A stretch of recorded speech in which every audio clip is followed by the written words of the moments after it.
যেই দিন এলান হবে জমিনের মধ্যে আমিরুল মুজাহিদিন বর্তমান পীর সাহেব হুজুর এমন একটা দিন চলে আসবে শেখ চরমনায় জমিনে নাই। এমন একটা দিন জমিনে আসবে আল্লামা মামুনুল হক জমিনে থাকতে পারবেন না।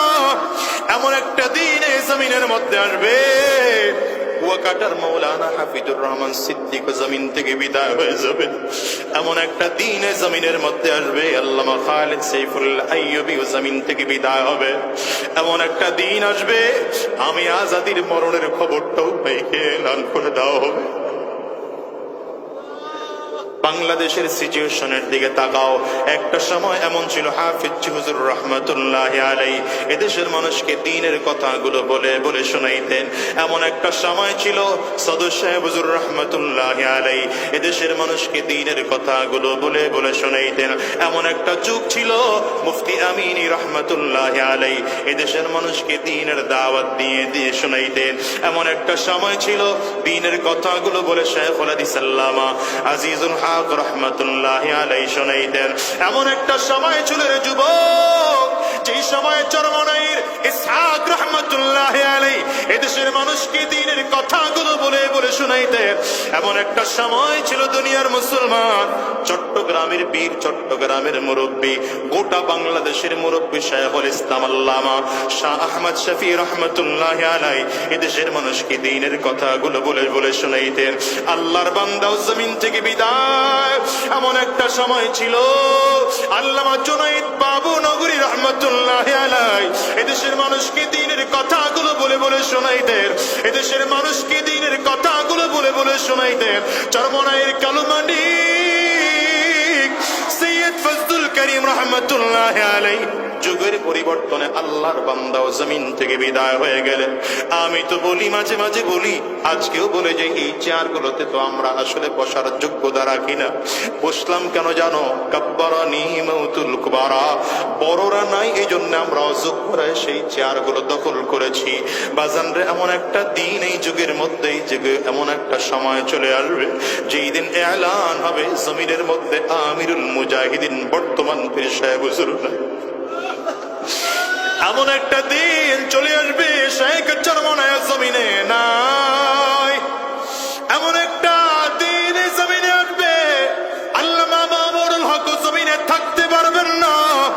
এমন একটা দিন জমিনের মধ্যে আসবে ওয়াকাটার মাওলানা হাফিজুর রহমান সিদ্দিক জমিন থেকে বিদায় হয়ে যাবে। এমন একটা দিন জমিনের মধ্যে আসবে আল্লামা খালিদ সাইফুল্লাহ আইয়ুবী জমিন থেকে বিদায় হবে।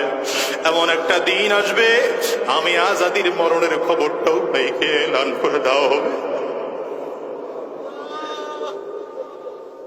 ওরে যুবক, দিলের কান লাগায় শোনো, এই দুনিয়ায় কেউ থাকতে পারে নাই, তুমি আর আমিও পারবো না।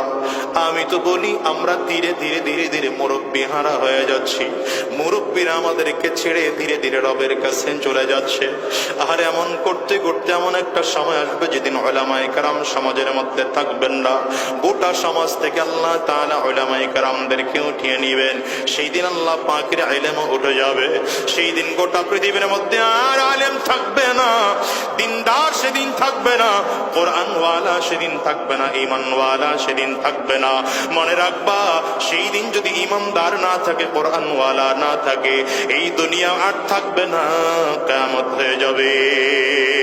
আমার নবী জমিন থেকে বিদায় নেওয়ার পরে সাহাবায়ে কেরাম এই নবীর কাজ শুরু করলেন, দ্বীনের দাওয়াত দিতে আরম্ভ করলেন। কারণ আমার নবীর পরে আর কোন নবী গোটা জমিনের মধ্যে আসবে না। এই জন্য সাহাবায়ে কেরাম দেখলেন নবী যখন জমিন থেকে বিদায় হয়ে গেল, দ্বীনের দাওয়াত বন্ধ করা যাবে না। কোরআনের তালিম, কোরআনের দাওয়াত গোটা জাতির মাঝে দিতে শুরু করলেন। আবার সাহাবায়ে কেরামদেরকে যারা অনুসরণ করতে শুরু করলো, গোটা সমাজের মধ্যে এরা তাবেঈন হয়ে গেল। ধীরে ধীরে ধীরে ধীরে সাহাবায়ে কেরাম জমিন থেকে বিদায় নিয়ে নিলেন। এখন তাবেঈন গোটা সমাজের মাঝে দ্বীনের দাওয়াত দিতে শুরু করলেন। যুগের পরিবর্তনে তাবেঈনরাও জমিন থেকে বিদায়। তাবেঈনদেরকে যারা অনুসরণ করতেন তারা তাবেঈন, তারা এখন দ্বীনের দাওয়াত দিতে শুরু করলেন। যুগের যুগের পরিবর্তনের কারণে তাবেঈনরাও জমিন থেকে বিদায় হয়ে গেলেন। এমন একটা সময় ছিল যেই যুগে আইম্মায়ে মুজতাহিদিন দেশের মানুষকে দ্বীনের দাওয়াত দিয়ে শোনাইতেন, গোটা পৃথিবীর মানুষকে তারা দ্বীন শিখিয়েছেন। তারা বিদায় নেওয়ার পরে উলামায়ে মুতাকাদ্দিমিন গোটা পৃথিবীর মানুষকে দ্বীন শিখিয়েছেন। তারা বিদায় নেওয়ার পর উলামায়ে মুতাআখিরিন গোটা পৃথিবীর মানুষকে দ্বীনের দাওয়াত দিয়ে কোরআন শিখিয়েছে। শুধু তাই নয়, হুয়াল্লাযী বা'আসা ফিল উম্মিয়িনা রাসূলা হুয়াল্লাযী বা'আসা ফিল উম্মিয়িনা রাসূলাম মিনহুম ইয়াতলু আলাইহিম আয়াতি। আমি আমার মূর্খদের মাঝে আমার নবীকে পাঠাইলাম। আমার নবীর প্রথম দায়িত্ব হলো কোরআনুল কারীম তেলাওয়াত করে গোটা জাতিকে তারা শোনাবে। আমার নবীকে আল্লাহ তাআলা জমিনের মধ্যে পাঠিয়েছেন। নবীর প্রধান দায়িত্ব, প্রধান কাজ হলো জাতিকে কোরআনুল কারীমের তিলাওয়াত করে করে শোনানো, কোরআনের তিলাওয়াত গুলো শেখানো। তার মানে আল্লাহ তাআলা প্রথমেই বুঝাইতে চাইলেন, দুনিয়ার মানুষ, যদি আমার খুব প্রিয় বান্দা হতে চাও তাইলে কোরআনের বিকল্প নাই। এজন্য মানুষ যদি মানুষ হতে চাও তাইলে এক নম্বর আকল দিয়ে গুনাহ থেকে বেঁচে থাকো।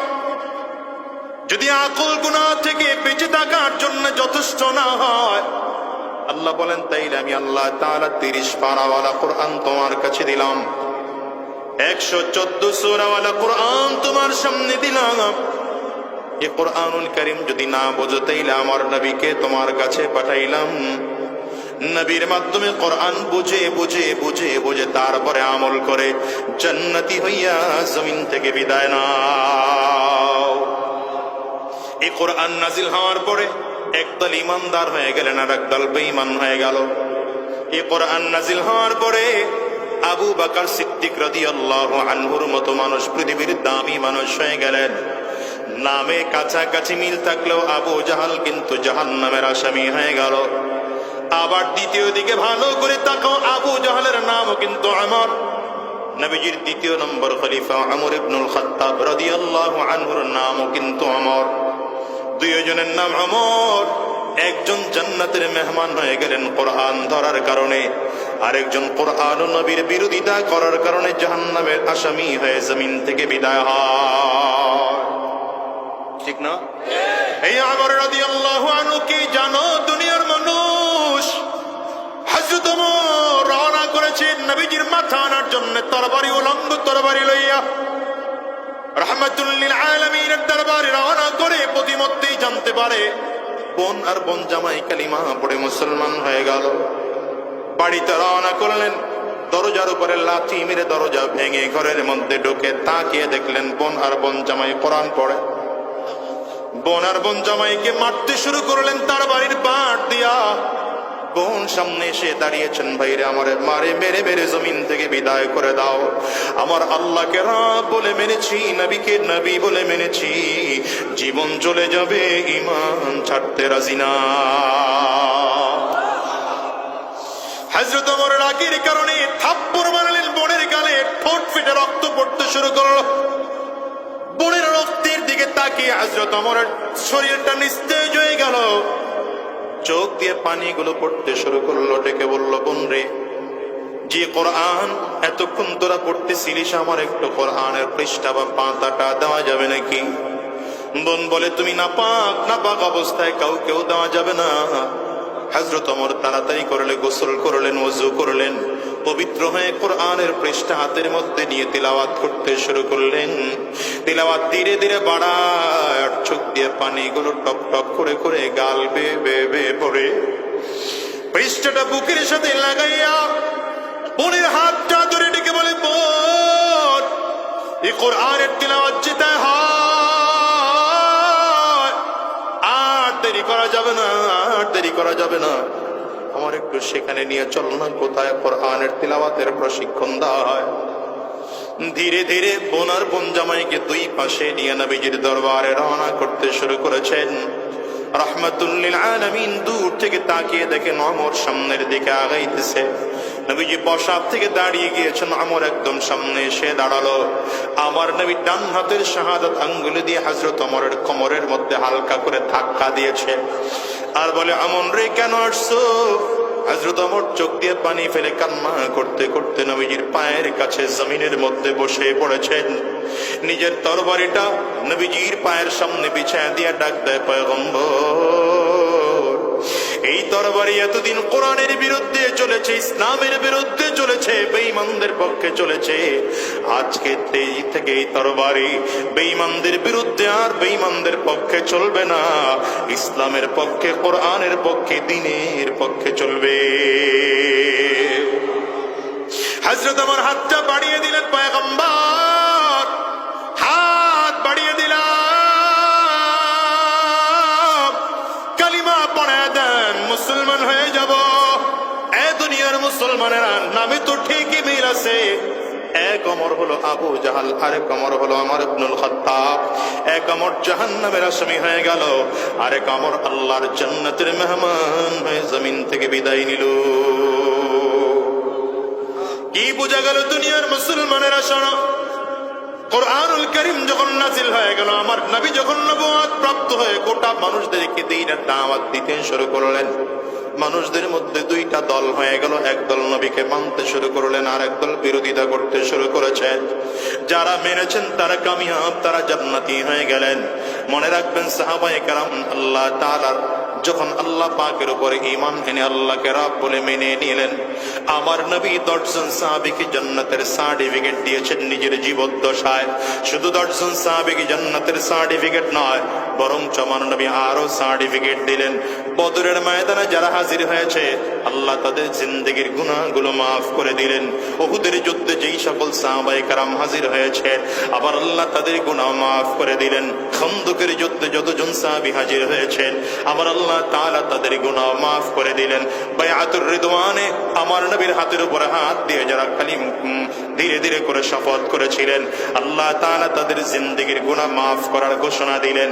শুধু তাই নয়, আমার আল্লাহ তাআলা সব সাহাবীদের ব্যাপারে ঘোষণা দিলেন, রাদিয়াল্লাহু আনহুম ওয়া রাদু আন, আল্লাহ তোমাদের প্রতি সন্তুষ্ট, তোমরাও আল্লাহ পাকের প্রতি সন্তুষ্ট। একটা বারের জন্য হিসাব নিলাও, আমার নবী জমিন থেকে বিদায় নেওয়ার পরে সাহাবায়ে কেরাম এই নবীর কাজ শুরু করলেন, দ্বীনের দাওয়াত দিতে আরম্ভ করলেন। কারণ আমার নবীর পরে আর কোন নবী গোটা জমিনের মধ্যে আসবে না। এই জন্য সাহাবায়ে কেরাম দেখলেন নবী যখন জমিন থেকে বিদায় হয়ে গেল, দ্বীনের দাওয়াত বন্ধ করা যাবে না। কোরআনের তালিম, কোরআনের দাওয়াত গোটা জাতির মাঝে দিতে শুরু করলেন। আবার সাহাবায়ে কেরামদেরকে যারা অনুসরণ করতে শুরু করলো, গোটা সমাজের মধ্যে এরা তাবেঈন হয়ে গেল। ধীরে ধীরে ধীরে ধীরে সাহাবায়ে কেরাম জমিন থেকে বিদায় নিয়ে নিলেন। এখন তাবেঈন গোটা সমাজের মাঝে দ্বীনের দাওয়াত দিতে শুরু করলেন। যুগের পরিবর্তনে তাবেঈনরাও জমিন থেকে বিদায়। তাবেঈনদেরকে যারা অনুসরণ করতেন তারা তাবেঈন, তারা এখন দ্বীনের দাওয়াত দিতে শুরু করলেন। যুগের পরিবর্তনের কারণে তাবেঈনরাও জমিন থেকে বিদায় হয়ে গেলেন। এমন একটা সময় ছিল যেই যুগে আইম্মায়ে মুজতাহিদিন দেশের মানুষকে দ্বীনের দাওয়াত দিয়ে শোনাইতেন। গোটা পৃথিবীর মানুষকে তারা দ্বীন শিখিয়েছেন। তারা বিদায় নেওয়ার পরে উলামায়ে মুতাকাদ্দিমিন গোটা পৃথিবীর মানুষকে দ্বীন শিখিয়েছেন। তারা বিদায় নেওয়ার পর উলামায়ে মুতাআখিরিন গোটা পৃথিবীর মানুষকে দ্বীনের দাওয়াত দিয়ে কোরআন শিখিয়েছে। শুধু তাই নয়, বাংলাদেশের সিচুয়েশনের দিকে তাকাও। একটা সময় এমন ছিল, হাফিজ হুজুর রহমাতুল্লাহি আলাইহি এদেশের মানুষকে দ্বীনের কথাগুলো বলে বলে শোনাইতেন। এমন একটা সময় ছিল, সদর সাহেব হুজুর রহমাতুল্লাহি আলাইহি এদেশের মানুষকে দ্বীনের কথাগুলো বলে বলে শোনাইতেন। এমন একটা যুগ ছিল, মুফতি আমিনী রহমাতুল্লাহি আলাইহি এদেশের মানুষকে দ্বীনের দাওয়াত দিয়ে দিয়ে শোনাইতেন।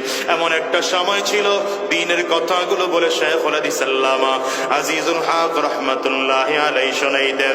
এমন একটা সময় ছিল রে যুবক, যে সময় চরমনাইর ইসহাক রাহমাতুল্লাহি আলাইহি এদেশের মানুষকে দ্বীনের কথাগুলো বলে বলে শোনাইতেন। এমন একটা সময় ছিল দুনিয়ার মুসলমান, চট্টগ্রামের বীর, চট্টগ্রামের মুরব্বী, গোটা বাংলাদেশের মুরব্বী শাইখুল ইসলাম আল্লামা শাহ আহমদ শফি রাহমাতুল্লাহি আলাইহি এদেশের মানুষকে দ্বীনের কথাগুলো বলে বলে শোনাইতেন। আল্লাহর বান্দাও জমিন থেকে বিদায়। এমন একটা সময় ছিল, আল্লামা জুনাইদ বাবু নগরী রাহমাতুল্লাহি আলাইহি এদেশের মানুষকে দ্বীনের কথাগুলো বলে বলে শোনাইতেন। এদেশের মানুষকে দ্বীনের কথাগুলো বলে বলে শোনাইতেন। চরমনাইয়ের কালুমানি সৈয়দ ফজলুল করিম রহমতুল্লাহ আলাইহি যুগের পরিবর্তনে আল্লাহর বান্দা ও জমিন থেকে বিদায় হয়ে গেলেন। আমি তো বলি, মাঝে মাঝে বলি, আজকেও বলে যে এই চেয়ারগুলোতে তো আমরা আসলে বসার যোগ্যতা রাখি না। বসলাম কেন জানো? কাব্বারানি মাউতুল কুবারা, বড়রা নাই এই জন্য আমরা অযোগ্যরায় সেই চেয়ারগুলো দখল করেছি। বাজানরে, এমন একটা দিন এই যুগের মধ্যে, এই যুগে এমন একটা সময় চলে আসবে যেই দিন এলান হবে জমিনের মধ্যে আমিরুল মুজাহিদিন বর্তমান পীর সাহেব হুজুর না। এমন একটা দিন চলে আসবে শেখ চরমনায় জমিনে নাই।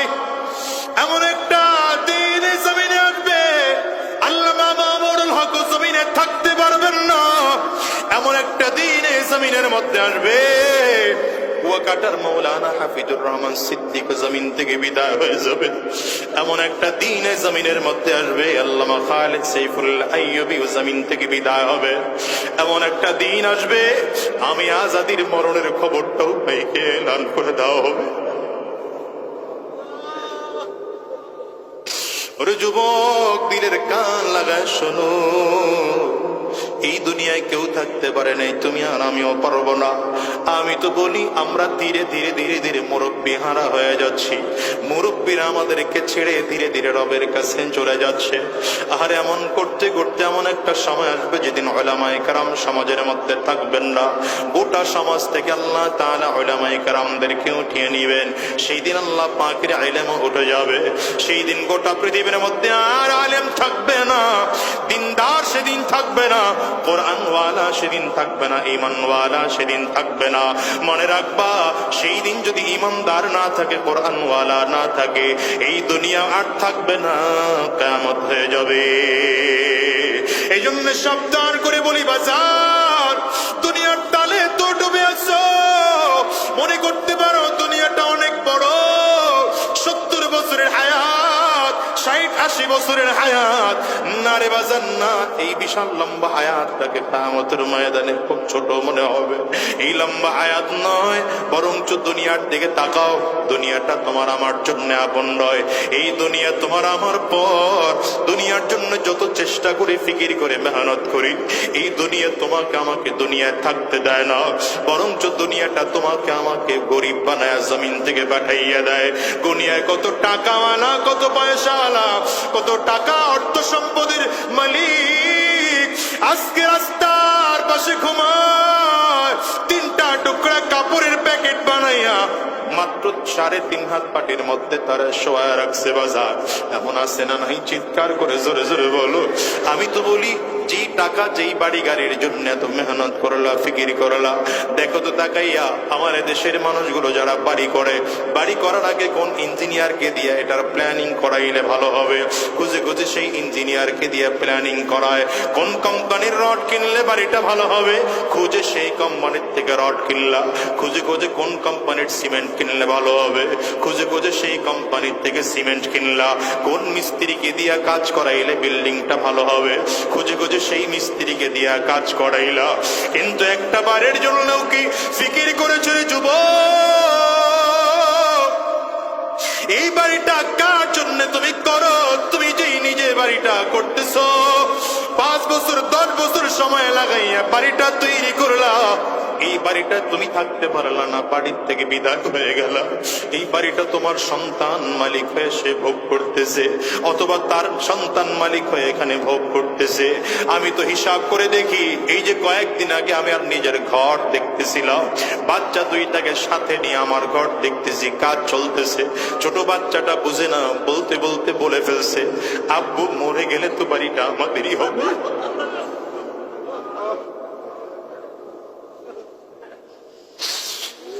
তো চিন্তা করলাম, বাচ্চা মানুষ কিন্তু কথা তো ঠিকই বলেছে। আসলেও তো আমি দুনিয়ায় থাকতে পারবো না। এই বাড়ি ছেড়ে চলে যেতে হবে, গাড়ি ছেড়ে চলে যেতে হবে, সম্মান ছেড়ে চলে যেতে হবে।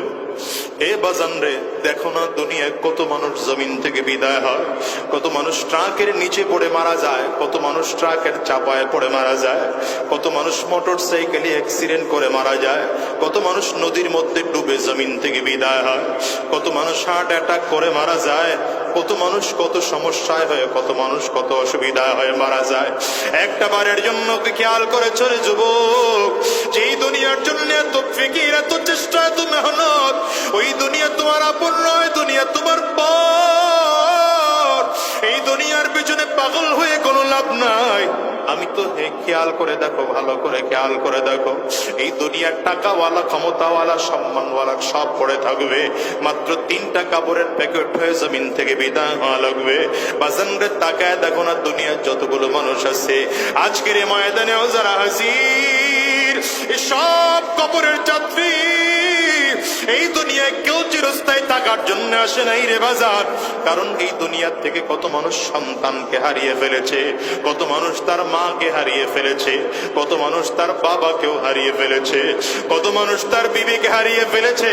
পর্দার আড়ালে মা বোনদের দিকে তাকাও, দেখো মা বোনরা কতজন তার স্বামীকে হারিয়ে ফেলেছে। বাজান রে, এই মস্তিষ্কটার মধ্যে এমন কোন মানুষ আছেন নাকি নিজের সন্তান আপনার জীবিত অবস্থায় মারা গেছে? সন্তান যদি হারিয়ে থাকেন, একটু হাতটা উঁচা করে দেখান, আমি দেখি তো কে কে তার সন্তানকে হারিয়েছে। এই বাজান রে, এই মানুষগুলোর দিকে একটু তাকাও, এই মানুষগুলো তাদের সন্তানকে হারিয়েছে। এতগুলো মানুষ হাত তুলেছে, এদের কারো সন্তান জমিন থেকে বিদায় হয়ে গেছে। এবার একটু হাত তুলেন তো দেখি, কার মা নাই, মাকে হারিয়েছে? কার বাবা নাই, বাবাকে হারিয়েছো? বাজান হাতটা তুলে একটু দেখাও। হাতগুলো তুলে রাখো বাজান, নামায় না। আমার যুবকেরা তাকায় দেখো, মা হারা মানুষদের চোখের পানি কেমন হয়, বাবা হারা মানুষদের চোখের পানি কেমন হয়, আরে সন্তান হারা মানুষদের চোখের পানি কেমন হয়। যুবক, এই মানুষগুলোর চেহারার দিকে একটু তাকিয়ে তাকিয়ে দেখো, মানুষগুলো চোখের পানি ফেলে হাত তুলেছে। এদের কারো ঘরে মা নাই, কারো ঘরে বাবা নাই, কারো সন্তান বিদায়। ও যুবক রে, হিসাব মিলাও। এমন একটা দিন আসবে যেদিন তোমাকে আমাকেও জমিন থেকে বিদায় হওয়া লাগবে। আজরাইল তোমার আমার সামনে এসে দাঁড়ায় যাবে। হিসাব করে দেখো, নয় কবরে তোমাকে আমাকেও যেতে হবে। সাবধান, ওই কবর বড় ভয়ঙ্কর। কবর কিন্তু বারবার করে বলে, আনা বাইতুজ জুলমা, আনা বাইতুল ওয়াহদা, আনা বাইতুত তুরাব। কবর বলে, আমি বড় একাকীর ঘর, আমি বড় অন্ধকার ঘর, আমার কাছে সাথী নাই, বাতি নাই, দুনিয়ার কোনো কিছুই নাই। আমি শুধু চিনি আমল। ভালো আমল করে যদি কবরে বলে ভালো আচরণ করব, আর যদি ভালো আমল করে আসতে না পারো, কবর বলে আমার ডানেও মাটি, বামেও মাটি, সামনেও মাটি, পেছনেও মাটি।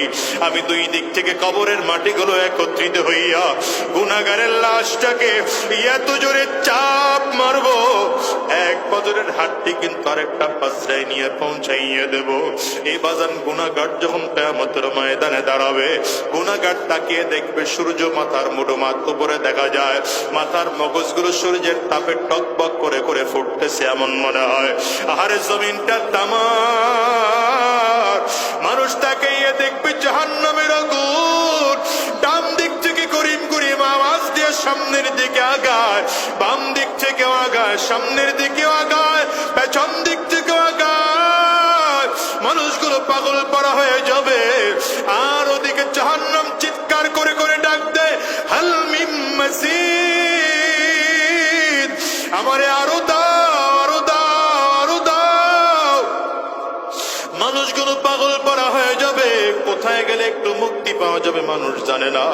কারো হাঁটু পর্যন্ত ঘাম থাকবে, কারো টাকনো পর্যন্ত ঘাম থাকবে, কারো কোমর পর্যন্ত ঘাম, কারো টাকনো হাত পর্যন্ত ঘাম, কারো কাঁধ পর্যন্ত ঘাম, কারো কেউ ঘামের সাগরের মধ্যে হাবুডুবু খাইতে থাকবে।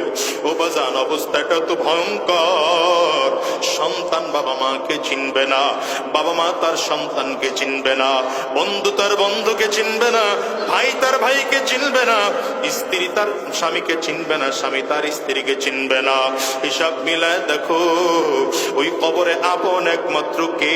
চিল্লায় জোরে কর। আরে হাসরের ময়দানে আপন কে? ওই মাওলার পাগল যদি ওই বিদায় না যায়, শান্তি নাই। এই জন্য বলে যাই বাজান, গুনাহ ছেড়ে দাও, হারাম রাস্তা ছেড়ে দাও। যদিও তোমার আমার মধ্যে আল্লাহ তাআলা গুনাহের সাত গুনাহের মজা দিয়ে সৃষ্টি করেছেন, কিন্তু আজকের ময়দান থেকে ওয়াদা করে বিদায় হও, আমরা হারাম রাস্তায় কদম বাড়াবো না, শয়তানি রাস্তায় কদম বাড়াবো না। আমার মালিকের পাগল হয়ে যাব, মালিকের গোলাম হয়ে যাব। কারণ জানো, কিয়ামতের ময়দানে জান্নাত ও জাহান্নামের জান্নাতের যত নাজ ও নিয়ামত হবে, সব থেকে উত্তম নিয়ামত হবে আমার মালিকের দিদার। একদল পাগল থাকবে এরা এমন, পুরো ময়দানে শুধু দৌড়াবে আর চিল্লাবে আর ডেকে ডেকে বলবে, আমার মালিক ওই আমার আল্লাহ। মানুষগুলো চিল্লা চিল্লায় দৌড়াইতে দৌড়াইতে হয়রান আর পেরেশান হইয়া আল্লাহ পাকের আরশে আজিমের পায়ের মধ্যে হেলান লাগায় বসে থাকবে। আল্লাহ তাআলা ফেরেশতাদেরকে ডাকবেন, ওরা কই? আমার এই বান্দাদেরকে একটু ডাকো। বান্দাদেরকে আমার মালিকের সামনে দাঁড় করায় দেওয়া হবে। আল্লাহ তাআলা পর্দার আড়াল থেকে ডেকে বলবেন, গোলাম রে, কেন দৌড়াও আর চিল্লাও? এই বান্দা বলবে, আল্লাহ তুমি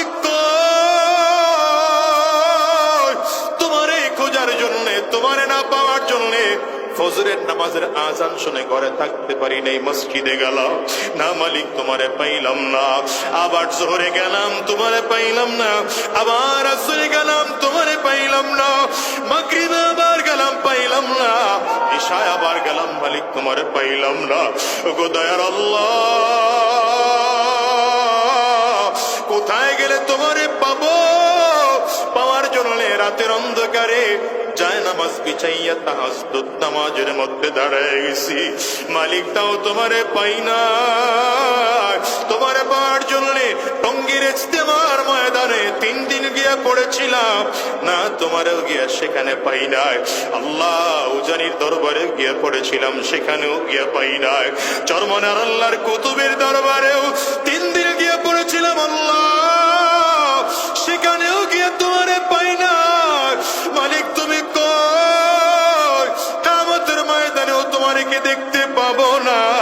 আল্লাহ তাআলা ফেরেশতাদেরকে ডাক দিবেন, ফেরেশতারা তাড়াতাড়ি কর, আমি আমার এই বান্দাদেরকে অনেক ঘোরাইলাম, আর ওদেরকে ঘোরাবো না, ঘোরাবো না।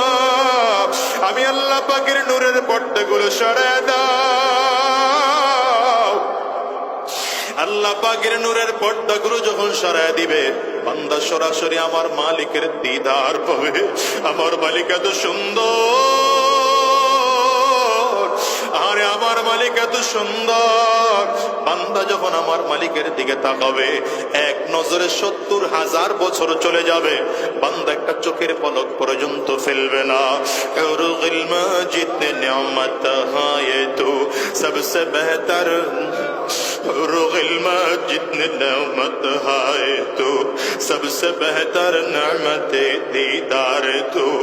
আরে কবি বলে, জান্নাতের মধ্যে যত নাজ ও নিয়ামত আছে, সব থেকে উত্তম নিয়ামত হলো আমার মালিকের দিদার। ওই মালিকরে কি দেখতে চাও রে যুবক? কারা কারা দেখতে চাও? কারা কারা দেখতে চাও? তাইলে চিল্লে মালিকের জোরে ডাক দাও, আল্লাহ। আওয়াজ দিয়া গলা ফাটাইয়া ডাকো না, আল্লাহ। চোখের পানি ফালাইয়া আমার মালিকের ডাকো, আওয়াজ দিয়ে সরে সরে আমার মালিকের ডাক দাও না। গো দয়ার আল্লাহ,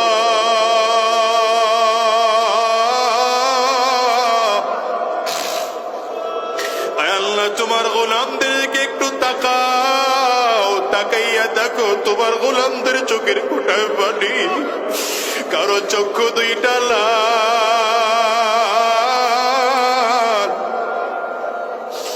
আল্লাহ আমরা গুনাহ করে ফেলেছি, অন্যায় করে ফেলেছি, পাপ করে ফেলেছি। ওয়াদা করলাম 2 হাত উঁচা করে আর গুনাহ করব না, আর হারাম রাস্তায় কদম বাড়াবো না, আর 1 ওয়াক্ত নামাজ ছাড়বো না, আর শয়তানি রাস্তায় চলবো না। আল্লাহ, আল্লাহ তোমার গোলামদের দিকে কুদরতি নজর দিয়া তাকাও। আয় আল্লাহ তুমি তাকাও। আয় আল্লাহ, সবাই মিলে ওয়াদা করলাম, আল্লাহ তুমি আমাদেরকে কবুল করে নাও, কবুল করে নাও। চিল্লায় বলো আমিন। আওয়াজ দিয়ে আরো জোরে বলো আল্লাহুম্মা আমিন। মাওলার ইশকে জালে আগো, মাওলার ইশকে জালে আগো, নেভাইলে যে নিভে না, জলে পুরে ছাই হইল এই যে পাগলের সিনা, জলে পুরে ছাই হইল এই যে পাগলের সিনা। ধরা দিয়ে ডাল ধরা,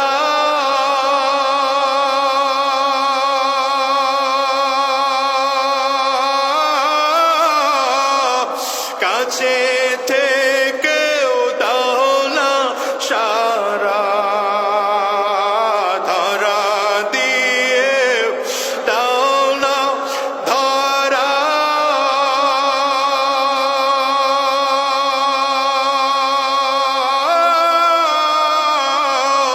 কাছে